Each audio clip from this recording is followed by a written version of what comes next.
¿Qué es lo primero que hace el agricultor con la viña? La cerca. Vamos, Isaías 5:1 dice: cantaré por mi amado el cantar de mi amado a su viña. Tenía mi amado una viña, una ladera fértil, la cual había cercado. Y para cercar la viña, el agricultor usaba las piedras recogidas en el despedregado. Diríamos entonces que cavaba el terreno, movía la tierra, y todas las piedras grandes servían para cercar el terreno. ¿Y cuál era el propósito para cercar el terreno? ¿Por qué el agricultor cercaba la viña? Por dos razones. Uno, porque la protegía de los animales que solían entrar en el campo para alimentarse de las hortalizas o de las frutas que estaban a punto de cosecharse. Y en segundo lugar, cercaba la viña para protegerla de los ladrones que aprovechaban el tiempo de la cosecha y se llevaban el esfuerzo de trabajo de los agricultores. Por eso cercaba, cuidaba la viña de esa manera. Es importante comprender que en esta metáfora bíblica, la viña representa al pueblo de Dios, inicialmente a Israel y por extensión a la iglesia, a nosotros. Lo que nos enseña un principio elemental: si nosotros queremos llevar fruto, necesitamos cercar nuestra viña.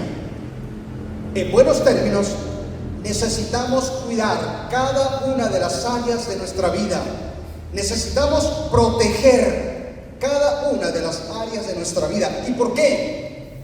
Porque de la manera que los ladrones ingresaban para robar en la viña, nosotros enfrentamos enemigos que acechan sobre nosotros para llevarnos a la bancarrota espiritual. ¿Cuánto tenemos que entender el principio de proteger, cuidar? Mire que el apóstol Pedro habla claramente de que tenemos que ser sobrios y velar. Por lo tanto, cercar la viña es igual a no bajar la guardia. A ver, ayúdenme. ¿A no bajar qué? La guardia. No bajes la guardia. ¿Por qué?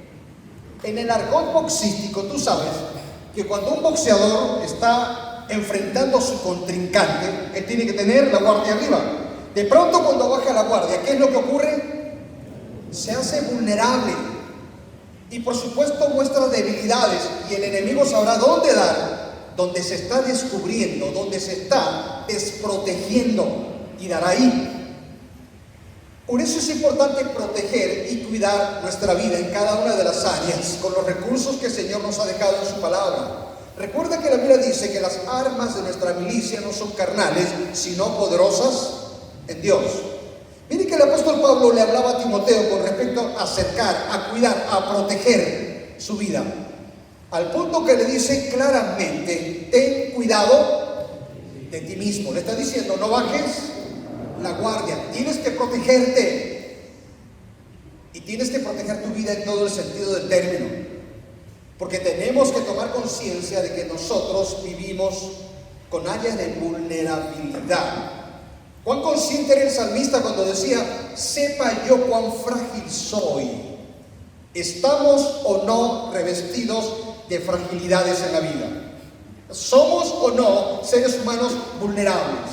Por supuesto que sí. Si sabemos que tenemos áreas que hay que cuidar, si sabemos que hay una vida que hay que saber proteger, entonces no bajes la guardia. Cercar la viña significa cuida tu vida. Y hay algunas áreas de vulnerabilidad que tenemos que cuidar. La mente. La mente más tarde se convierte no solo en el asiento de nuestros pensamientos, sino también de nuestra conducta. Por eso dice Proverbios 4:23: ante todo, cuida tus pensamientos, porque ellos controlan tu vida. El apóstol claramente, Pablo, dijo: pensad en todo lo verdadero, en todo lo honesto, en todo lo justo, en todo lo puro, en todo lo amable, en todo lo que es de buen nombre, en esto pensad. ¿Cuánto tenemos que tener cuidado de lo que abrigamos en la mente? Lo que tengas en la mente se traducirá tarde o temprano en tus decisiones y en tus acciones. ¿Cuál es el pensamiento? Eso serás tú. Lo que tú pienses, eso es lo que tú serás tarde o temprano. Y hay que cerrar puertas y filas a pensamientos indebidos, a pensamientos que corrompen, a pensamientos sucios. cuida tu mente. Cerca tu viña significa cuida tus pensamientos, pero también cuida tu lengua. Chismes, murmuración, comentarios indebidos, conversaciones de doble sentido, palabras que no son correctas. Proverbios 21-23 dice: cuida tu lengua y mantén la boca cerrada y no te meterás en problemas. Al cuidar lo que hablas, proteges tu alma de angustias y das evidencia de sabiduría espiritual. ¿En cuántos problemas nos hemos metido por decir cosas que no tenemos que decir? ¿Y cuántas angustias hemos llenado en el corazón por decir lo que no tenemos que pensar? Cuidemos la mente, pero cuidemos también lo que hablamos. Pero cuidemos también del carácter, nuestras reacciones. Nos salimos de nuestras casillas. Reacciones controladas por la ira, por la violencia, por el maltrato en cualquiera de sus manifestaciones. El libro de Eclesiastés, capítulo 7, versículo 9, advierte diciendo: el enojo habita en el corazón de los necios. Sabiduría significa tener templanza, dominio propio, como fruto del Espíritu Santo habitando en nosotros. Pero ¿qué más tenemos que cuidar? Nuestra mente, nuestra lengua, nuestro carácter, nuestras reacciones, pero también cuida tu corazón.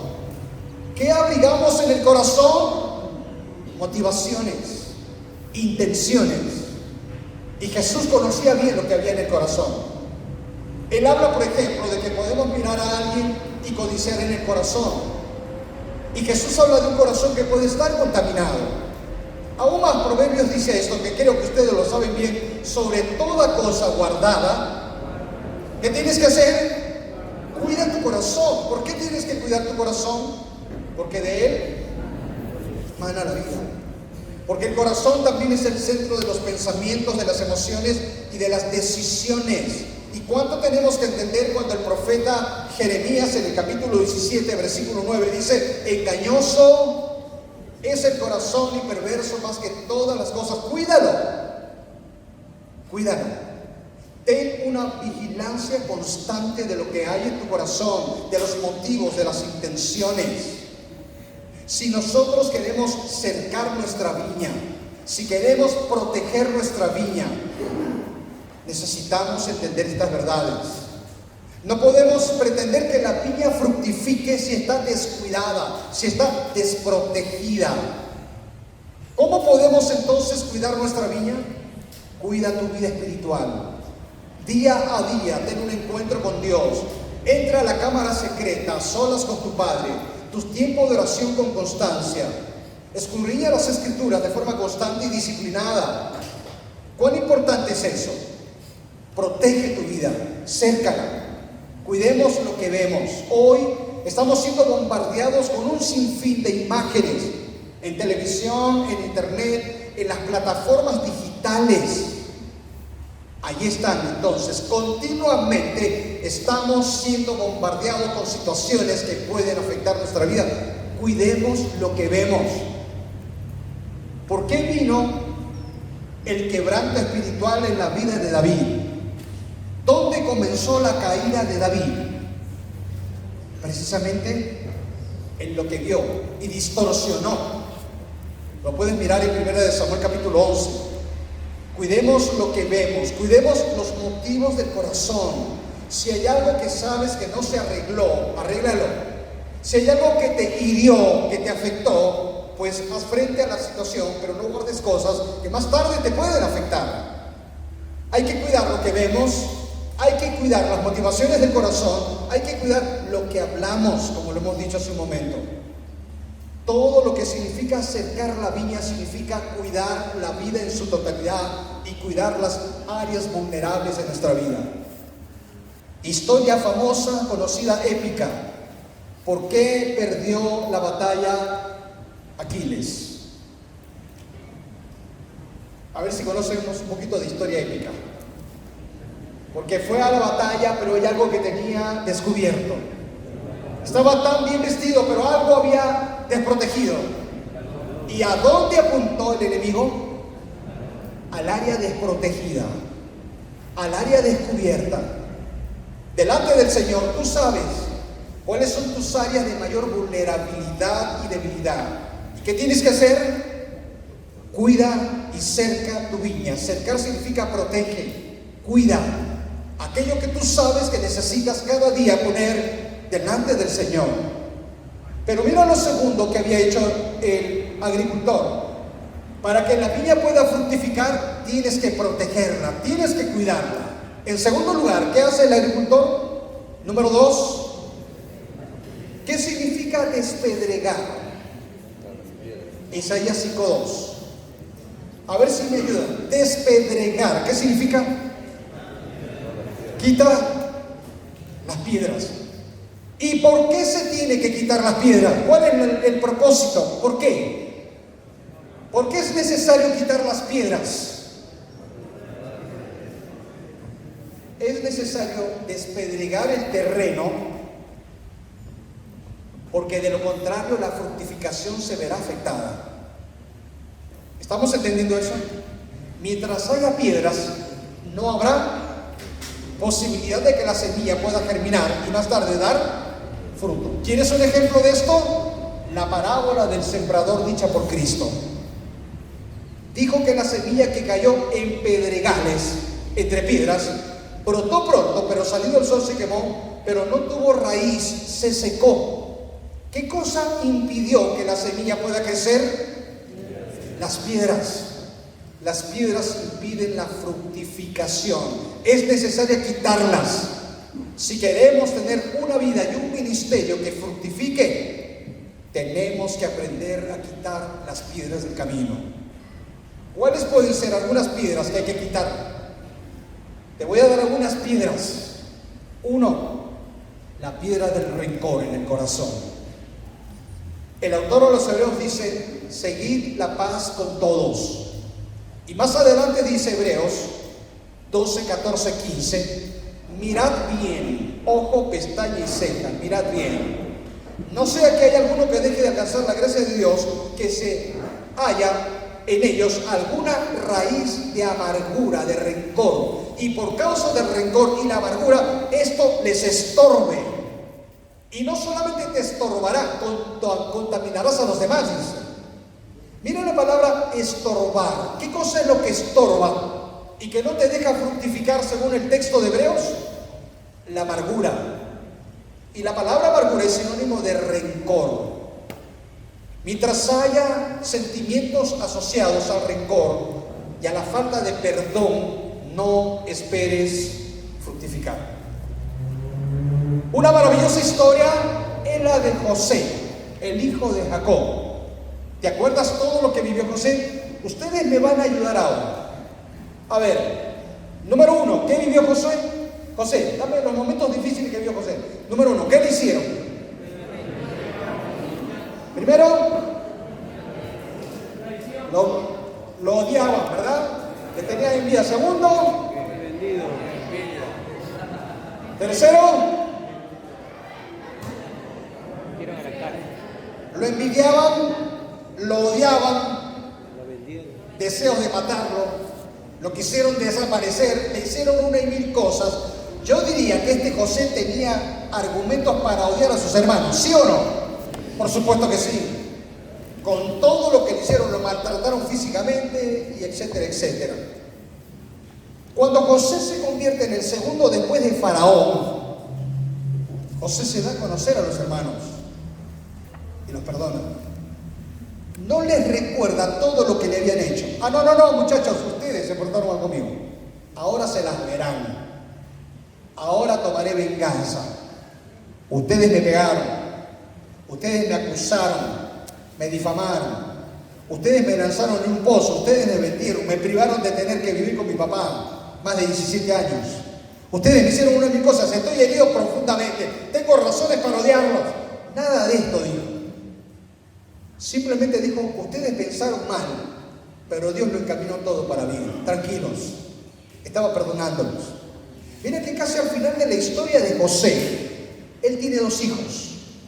Y lo interesante del caso es el tipo de nombre que le pone a los hijos. Número 1, ¿cómo se llamó uno de ellos? Manasés. ¿Y el otro? Efraín. Manasés significa Dios me hizo olvidar. Y mira que Efraín significa Dios me ha hecho fructificar.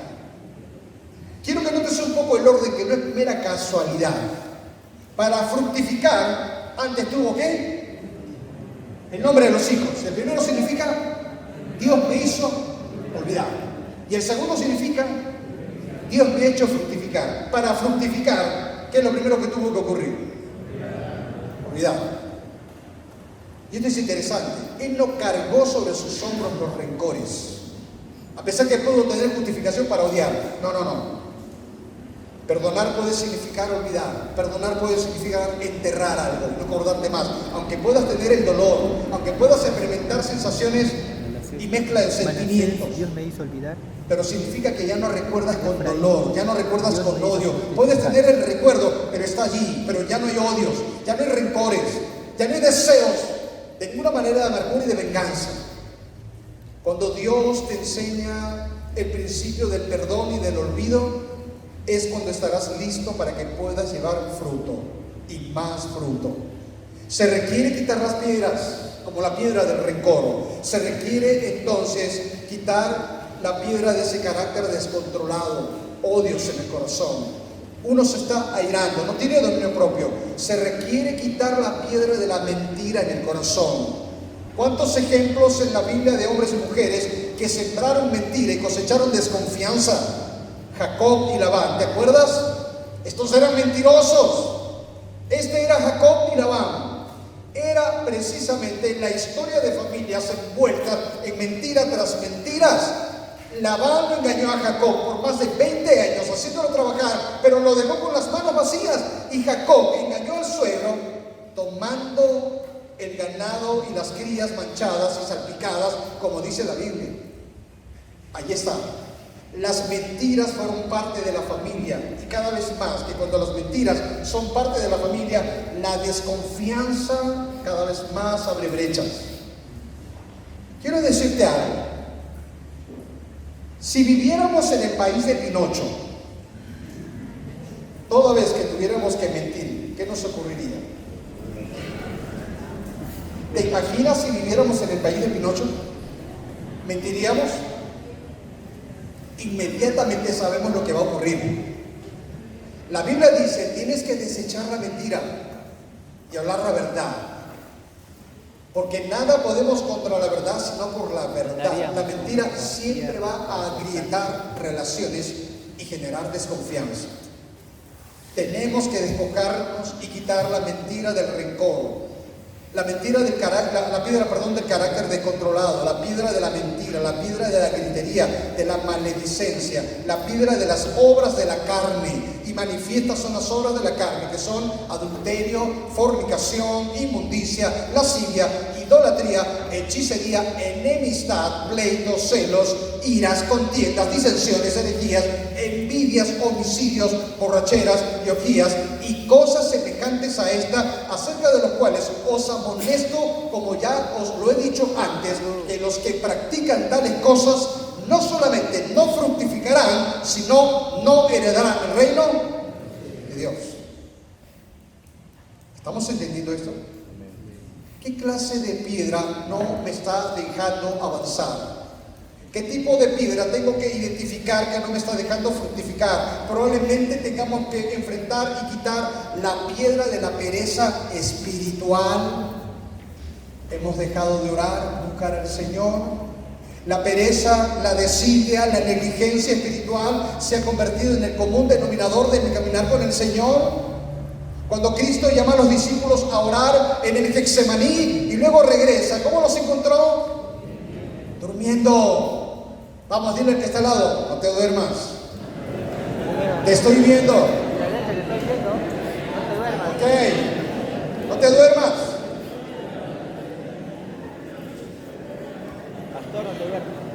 Quiera Dios que en esta tarde el Espíritu Santo traiga a nuestra vida luz para identificar hoy, porque llegaste a este lugar para prepararte, pero para escuchar a Dios de todo corazón, ¿verdad que sí o no? Claro que sí, para escuchar al Señor. Y quizá en ese momento Dios te está diciendo, mira, no estás avanzando, no estás creciendo como debieras, no estás fructificando. Porque hay una piedra que no te deja caminar, porque hay una piedra que no te deja avanzar. Porque hay una piedra que no has querido quitar, la quieres tener allí. Por eso es importante que tengamos que elevar una pregunta vital e interiorizar la interrogante. ¿Hay alguna piedra que hoy tienes que quitar? ¿Hay alguna piedra en tu camino que no estás sacando y no te deja avanzar y más fructificar? Tenemos que entender que para fructificar hay que proteger la vida. Ten cuidado de ti mismo, no bajes la guardia, porque tienes que entender y comprender que todos vivimos rodeados de fragilidad y vulnerabilidad, pero también tienes que despedregar, quitar todo tipo de piedra en el camino, todo lo que puede estorbar tu crecer, tu avanzar, todo lo que pueda significar tropiezo en el hecho de fructificar en la vida. En tercer lugar, ¿qué hizo el agricultor? Tercero, ayúdenme, 1, 2 y 3, ¿qué dice? Dice 5:2, y había edificado en medio de ella una torre. Con las piedras grandes edificó la torre. ¿Sabes cuál era el propósito de edificar una torre? ¿Una torre? ¿Sí? ¿Cuál es la intención de hacer una torre? ¿Para qué? Para vigilar. Eso es importante, para vigilar. Para vigilar la viña de todo tipo de intromisión en el terreno que pueda afectarla. Tienes que tener una actitud vigilante. ¿Por qué? 1, porque la Biblia dice que el diablo anda al acecho buscando a quien destruir. Por eso dice Pedro, en 1 de Pedro 5:8, velad. Vamos, velad significa tienes que tener una posición vigilante. ¿Por qué? Porque vuestro adversario, el diablo, ¿cómo anda? No les escuché, ¿cómo anda? Como león rugiente. Así está, el león rugiente que va a agazaparse, sutilmente va a abalanzarse en algún momento. Y luego dice el texto, anda como león rugiente, buscando alrededor a quién. Y la pregunta que tenemos que hacernos en esta tarde es importante. ¿A quién va a devorar el león? ¿Quiénes van a ser devorados por este león? Los que no tienen una actitud vigilante. Pedro dice, velad. Velad. Porque tenemos que entender, y eso lo hablaré en el siguiente tema, que nuestra lucha no es contra sangre y carne, sino contra huestes espirituales de maldad. El diablo acechó sobre Jesús en Mateo capítulo 4, pero Cristo estaba siempre firme y la palabra por delante. Jesús dijo, velad, para que no entréis en tentación. El espíritu, la verdad, está dispuesto, pero la carne es débil. Como puedes apreciar, uno es el enemigo de nuestras almas, el diablo, nuestro adversario.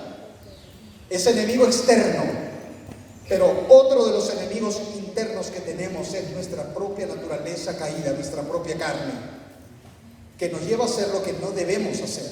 Por eso dice entonces que edificar la torre significa una posición vigilante frente a ese león rugiente que está buscando a quién devorar, pero también frente a las tendencias de nuestra propia carne.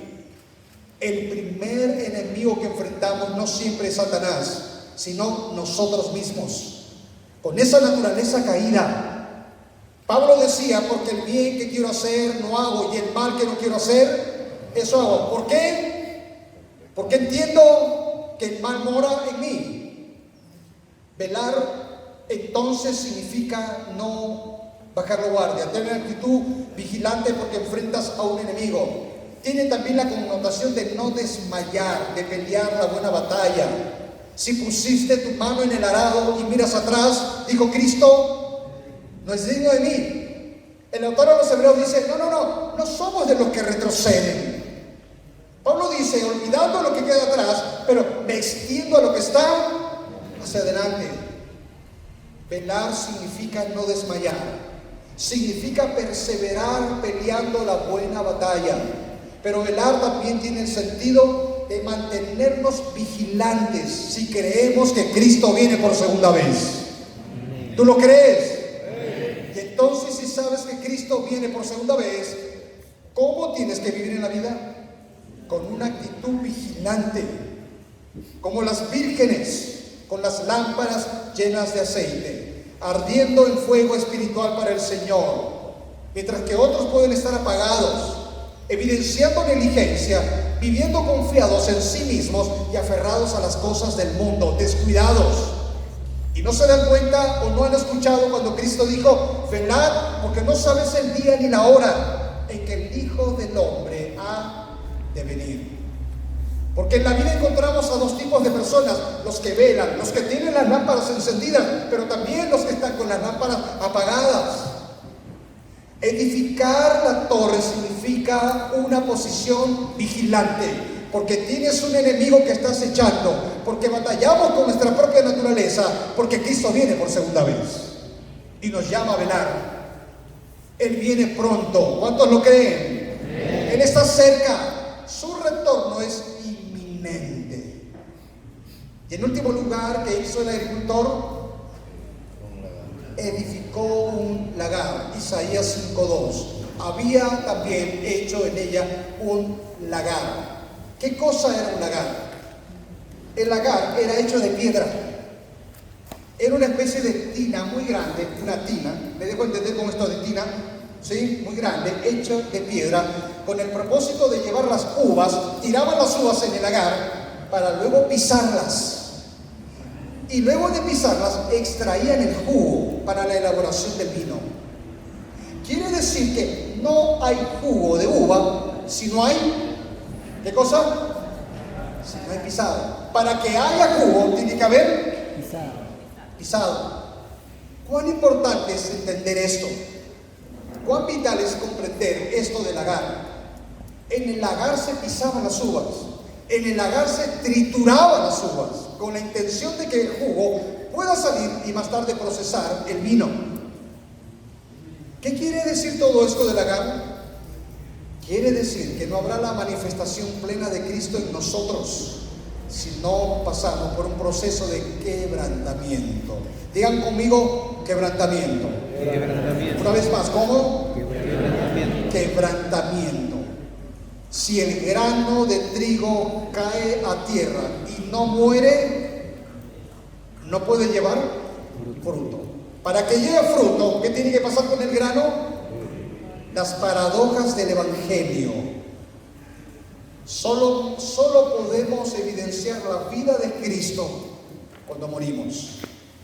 Solo aprenderemos a ganar cuando perdemos. Lo interesante del caso.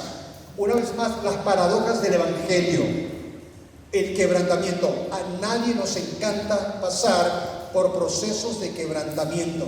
La última cosa que deseamos en la vida es ser colocados en el mortero divino. ¿Te ha tocado usar el mortero? Un poco de ajo, lo colocas en el mortero. ¿Qué haces con el ajo? Lo trituras y lo trituras y lo trituras. ¿Hasta cuándo? Hasta que se haga una especie de pasta y puedes usarlo. Pero no lo usas entero, tienes que machacar y machacar y machacar. ¿Te imaginas que Dios te coloca en el mortero? Eso es quebrantamiento. No queremos hablar de quebrantamiento. Hoy queremos hablar de prosperidad. Hoy queremos hablar de bendición. Pero Dios nos llevará por propósitos obvios como el quebrantamiento. ¿Por qué? ¿Por qué muchas veces Dios nos lleva por el quebrantamiento? ¿Por qué? Porque tenemos un corazón obstinado. Porque quiere que nuestra voluntad esté sujeta a su voluntad. Porque quiere quebrar nuestra propia autosuficiencia. Cuando pasamos por el quebrantamiento es cuando aprendemos a rendirnos completamente a Dios. ¿Te ha tocado pasar por el quebrantamiento? ¿Una enfermedad? ¿Crisis económica? ¿Te ha tocado pasar por el quebrantamiento en una situación inesperada que duele? Y duele mucho seguramente. Y dices: no puedo más con esto, no puedo más con aquello. Una crisis que te ahoga seguramente. Algo tiene que morir para que comience la vida. No hay vino si no se aplasta. ¿Qué cosa? La uva. Cuando Jesús estaba en una casa, de pronto llegó una mujer y estaba llorando, y de pronto la mujer quiebra un vaso de perfume de alabastro y lo echa sobre Jesús. Y cuando el vaso se quebró y se echó el alabastro en Jesús, la casa se llenó del aroma del perfume. ¿Cuándo es que la casa se llena del aroma? ¿Cuándo? Se quiebra, cuando se quiebra precisamente el envase del perfume. Si queremos menguar para que Él crezca, necesitamos experimentar el quebrantamiento. No nos gustará, no nos encantará, pero Dios muchas veces usará el quebrantamiento. No porque te quiere mal, no porque quiera destruirte, no porque quiera aplastarte, sino porque quiere enseñarnos la sumisión total a Él, la rendición total a Él. Y decir como un día Cristo dijo: Señor, no mi voluntad, sino tu voluntad. ¿Te acuerdas de Jonás? ¿Dónde puso Dios a Jonás para que Jonás aprendiera a hacer la voluntad de Dios? ¿A dónde lo llevó? Por aguas embravecidas. Dios no tenía la intención de ahogar a Jonás. No quería destruirlo, no quería ahogarlo, quería enseñarle a obedecer. Porque así muchas veces somos. No aprendemos a obedecer en las buenas, sino en las malas. Y Jonás tuvo que aprender con ese mar embravecido. Mira qué interesante es esto, que cuanto más Jonás quiso hacer su voluntad, más descendía en la vida. Él desciende al barco porque compra el boleto a Tarsis. Luego desciende a la bodega del barco. Luego desciende al mar. Y luego desciende ¿a dónde? Al vientre del gran pez. Cuanto más se aleja de la voluntad de Dios, es cuanto más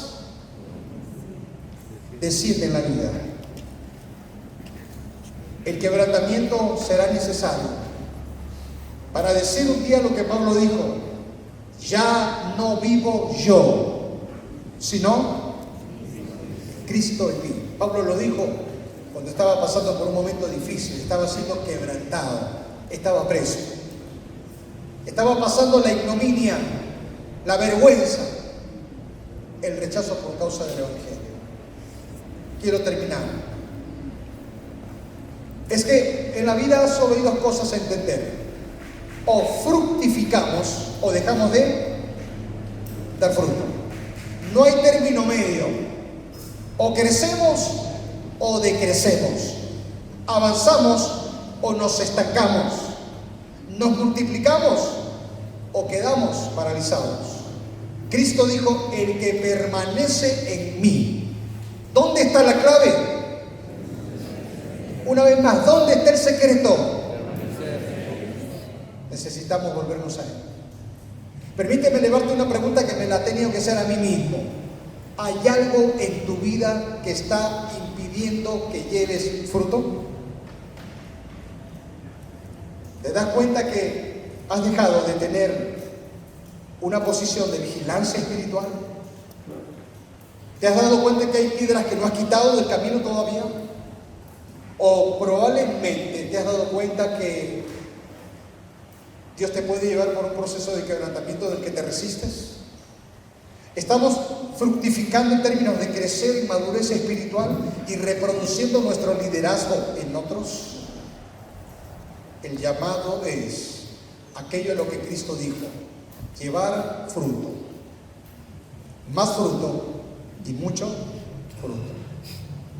¿Pudiéramos recordar un poquito de esto? Y si voy a hacer esto, lo voy a volver a hacer. Número 1, ¿qué dijo Cristo? Llevar fruto. ¿Qué más? Llevar más fruto y llevar mucho fruto. Al finalizar, todos los que agarraron la mandarina me pagan atrás.